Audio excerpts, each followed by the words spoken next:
Buonasera e ben ritrovati con l'informazione flash di News Sicilia, i principali titoli del pomeriggio. Ponte sullo Stretto, botta e risposta dopo l'esposto presentato dalla CGIL alla Corte dei Conti per un possibile danno erariale. L'amministratore delegato della società Stretto di Messina, Pietro Ciucci, respinge le contestazioni e assicura che ogni attività viene svolta nel pieno rispetto delle norme e con la massima attenzione alla tutela delle risorse pubbliche. Ciucci ricorda inoltre che la società è interamente pubblica e sottoposta ai controlli del Ministero delle Infrastrutture e della Corte dei Conti. Un primo stanziamento da 25 milioni di euro per affrontare i danni provocati dagli incendi che hanno colpito la Sicilia.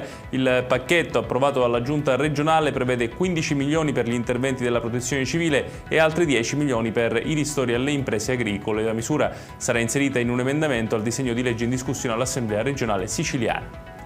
Sono 7 i magistrati candidati alla guida della Procura Generale di Catania. Il posto sarà lasciato libero dal 16 agosto prossimo da Carmelo Zuccaro, che raggiungerà i limiti di età. In corsa ci sono Giuseppe Lucantonio, Emanuele Crescenti, Sabrina Gambino, Renato Nitti, Francesco Puleio, Agata Santonocito e Laura Vaccaro.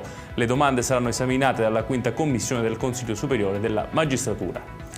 Blitz della polizia nel quartiere Zen 2 di Palermo, nei sottoscale, negli spazi comuni dei padiglioni, sono stati trovati un revolver carico, una pistola semiautomatica, munizioni, componenti di automobili e scooter e diversi mezzi rubati. La polizia scientifica dovrà adesso verificare se le armi siano state utilizzate per commettere reati o delitti.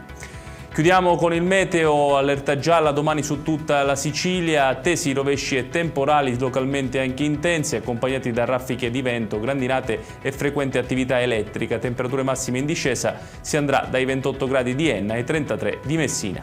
Ed è tutto per questa edizione, tutti i dettagli su queste notizie li trovate come sempre sul nostro sito www.newsicilia.it.